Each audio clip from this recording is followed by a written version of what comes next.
Welcome to MH Max channel. 9ஆம் வகுப்பு 9வது சாப்டர் நிகழ்தகவுகளை பயிற்சி 9.1 தான் பார்க்க போகிறோம். கொஷின் பாருங்கள். கொஷின்னு இப்போ ஃபஸ்ட்டு கணக்கு. நீங்கள் ஒரு தெருவில் நடந்து செல்கிறீர்கள். நீவீர் சந்தித்தவர்களில் ஒரு புதிய மனிதரை தேர்ந்தெடுக்கவும். அந்த மனிதரின் பிறந்த நாள் ஞாயிற்றுக்கிழமையாக இருக்க நிகழ்தகவு என்ன? சரிங்களா, நீங்கள் ஒருத்தரை சந்திக்கிறீங்க, அவரோட பிறந்தநாள் வந்து ஞாயிற்றுக்கிழமையாக இருக்க நிகழ்தகவு. இப்போ வாரத்தில் மொத்தம் எத்தனை நாள் இருக்குதுன்னு தெரியும், நம்மளுக்கு 7 நாள்.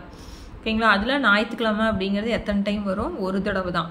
அதை வச்சு தான் நிகழ்தகவு போட போகிறோம். சரிங்களா, இப்போ என்ன உங்களுக்கு ஈஸியாக புரியணும் அப்படின்னா ஃபஸ்ட்டு நிகழ்தகவு அப்படிங்கிறது என்னென்னு புரிஞ்சுக்கலாம். நிகழ்தகவுங்கிறது ஒரு விஷயம் நடக்குது நடக்கலை அதை சொல்கிறது தான் வந்து நிகழ்தகவு. இப்போ எக்ஸாம்பிளுக்கு மழை பெய்யுது இல்லைன்னா மழை பெய்யல அப்படிங்கிறது. இப்போ நம்ம படிக்கிறோம் இல்லைன்னா படிக்கல, இது 2 தான் நடக்கும் இல்லைங்களா. ஸோ அதனால் நிகழ்தகவு அப்படிங்கிறது என்றைக்குமே வந்து 0லேருந்து 1க்குள்ளே தான் இருக்கும். நிகழ்ச்சி நடக்கவே இல்லை, ஒரு ப்ரோக்ராம் ஆரம்பிக்கவே இல்லை அப்படின்னா நம்மளுக்கு 0. ஓகேங்களா, ஃபுல்லாக நடக்குது அப்படின்னா 1. ஓகேங்களா, அப்படின்னா 0க்கும் 1க்கும் நடுவில் இருக்கக்கூடியது நிகழ்தகவு. 0வும் இருக்கலாம், 1 இருக்கலாம், நடுவுலையும் இருக்கலாம். அவ்வளோதான். 1க்கு மேலேயும் போகாது, 0க்கு கம்மியாகவும் இருக்காது. அங்கே நிகழ்ச்சி நடக்கவே இல்லை அப்படின்னா மதிப்பு 0. ஒன்றுமே இல்லை அப்படின்னா 0. நிகழ்ச்சி முழுமையாக நடந்தது அப்படின்னா ஆன்சர் நம்மளுக்கு 1 வரும். முழுமையாக நடந்துருச்சு அப்படின்னா 1.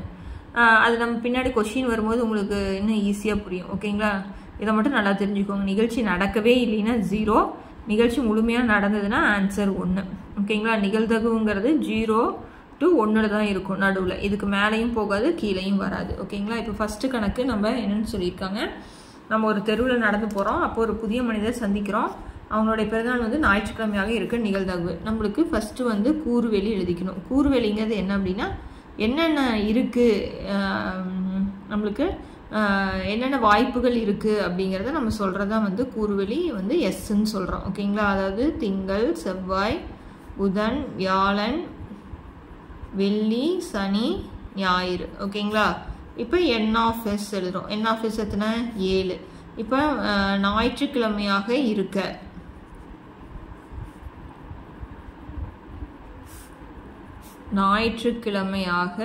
இருக்க நிகழ்தகவு. ஞாயிற்றுக்கிழமைங்கிறது இதில் எத்தனை தடவை வருது? ஒரே ஒரு தடவை தான் வருது. அதனால் நான் ஏன்னு வச்சுக்கிறேன், அது ஞாயிறு. ஓகேங்களா, அப்புறம் N(A) எத்தனை வரும் நம்மளுக்கு?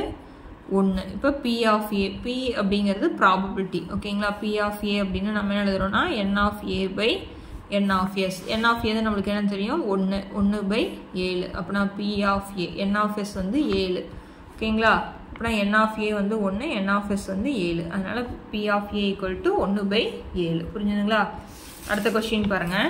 செகண்ட் கொஸ்டினை, 1 முதல் 13 வரை உள்ள இயல் எண்களில் முழு வர்க்க எண்ணாக இருக்க நிகழ்தகவு.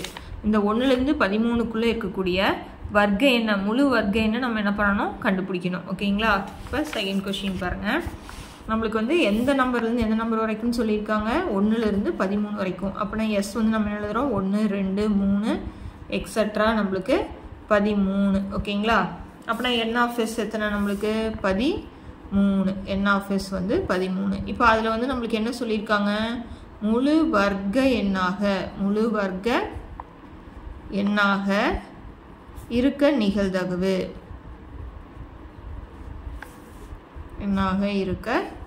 நிகழ்தகவு. ஓகேங்களா, அப்புறம் நம்ம ஏன்னு வச்சுக்கிறோம். இப்போ முழு வர்க்க எண் அப்படிங்கிறது இதுக்குள்ளே இருக்கக்கூடிய வர்க்கம்னா என்னது? ஒரு நம்பரை 2 தடவை பெருக்கிறது. அப்புறம் இதில் என்ன வரும்? 1 1, 2 தடவை பெருக்குனா 4, 3 2 தடவை பெருக்குனா 3 9, அடுத்து 4 போட்டிங்கன்னா 16. அதாவது 13க்கு அதிகமாக போயிடும். அப்புறம் நம்மளுக்கு 1 4 9. இப்போ N(A) நம்மளுக்கு எத்தனைது? 1 2 3. அதில் இருக்கிற நம்பரை எண்ணி எழுதுறது தான் வந்து N(. நம்ம ஃபஸ்ட்டு சாப்டரில் கணங்களில் பார்த்துருப்போம். ஓகேங்களா, இப்போ நம்மளுக்கு P(A) நம்மளுக்கு என்ன ஃபார்முலா?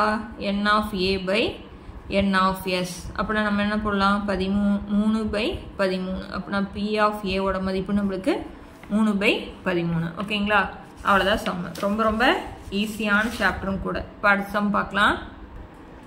3வது கொஸ்டின் பாருங்கள். ஒரு சீரான பகடையை உருட்டும் பொழுது ஒரு இரட்டை எண் கிடைப்பதற்கான நிகழ்தகவு. ஒரு சீரான பகடை ஒரு சீரான பகடை அப்படின்னா நம்ம தாயக்கரம் விளையாடக்கூடிய அந்த பகடை இல்லை, நம்ம பாம்புக்கரம் விளையாடுவோம் இல்லைங்களா, அது பாம்புக்கரம் விளையாடுறது நம்மளுக்கு எதில் இருந்திருக்கும் 1 2 3 4 5 6 அதுபோலதான் இருக்கும். அப்படின்னா n(s) எத்தனை நம்மளுக்கு 6. அதில் இரட்டை எண் கிடைப்பதற்கான நிகழ்தகவு, இரட்டை எண் கிடைப்பதற்கான நிகழ்தகவு. இதில் இரட்டை எண் நம்மளுக்கு என்ன வரும் 2 4 6 8. அப்படின்னா a சமம் என்ன போட்டுக்கலாம் 2 4 6. ஓகேங்களா. அப்படின்னா n(a) எத்தனை 1 2 3. இதை நம்ம எண்ணி போட்டுக்கிறோம். அப்படின்னா p(a) சமம் n(a) n(s). அப்புறம் என்ன வரும் நம்மளுக்கு 3/6. இதை அடிச்சு போடலாங்களா, 1 3 3 2 3 6. அப்படின்னா ஆன்சர் 1/2. அப்படின்னா p(a) சமம் 1/2. ஓகேங்களா. ரொம்ப ரொம்ப ஈஸி தான். அதுக்கு அடுத்தது 4வது கொஸ்டின் பாருங்கள். ஒரு பானையில் 24 பந்துகள் உள்ளன. மொத்தம் எத்தனை இருக்குது 24. அவற்றில் 3 சிகப்பு 5 நீலம் மற்றும் மீதி இருப்பவை பச்சை நிறமுடையதாகும்.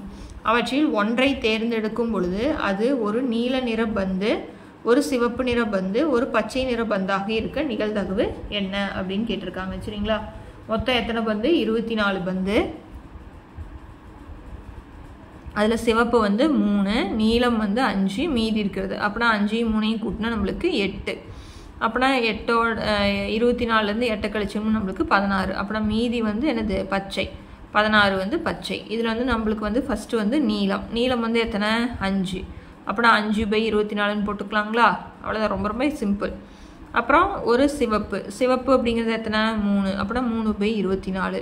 பச்சை நிறம்னா நம்மளுக்கு எத்தனை இருக்குது 16. அப்படின்னா 16/24. இது போட்டோம்னா நம்மளுக்கு ஆன்சர். ஓகேங்களா. இப்போ பார்க்கலாம்.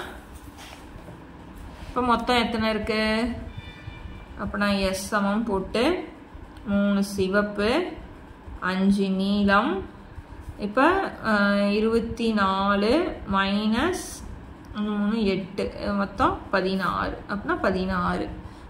ஓகேங்களா. அப்படின்னா n(s) சமம் மொத்தம் எத்தனை 24.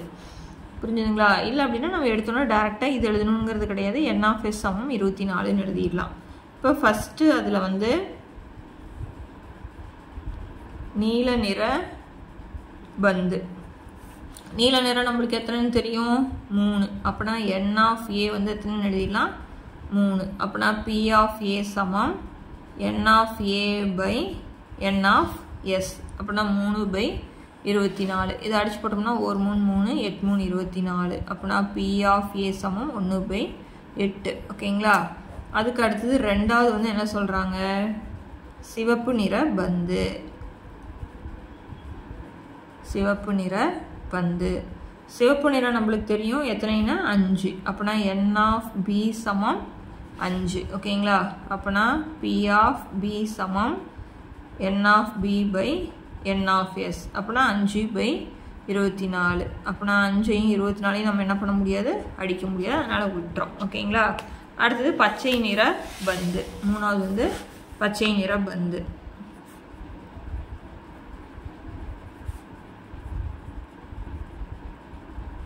பச்சை நிற பந்து நம்மளுக்கு என்னன்னு தெரியும் n(c) சமம் 16. 3ஐயும் 5ஐயும் கூட்டி 8. 24 8 போயிடுச்சுன்னா மீதி 16. ஓகேங்களா.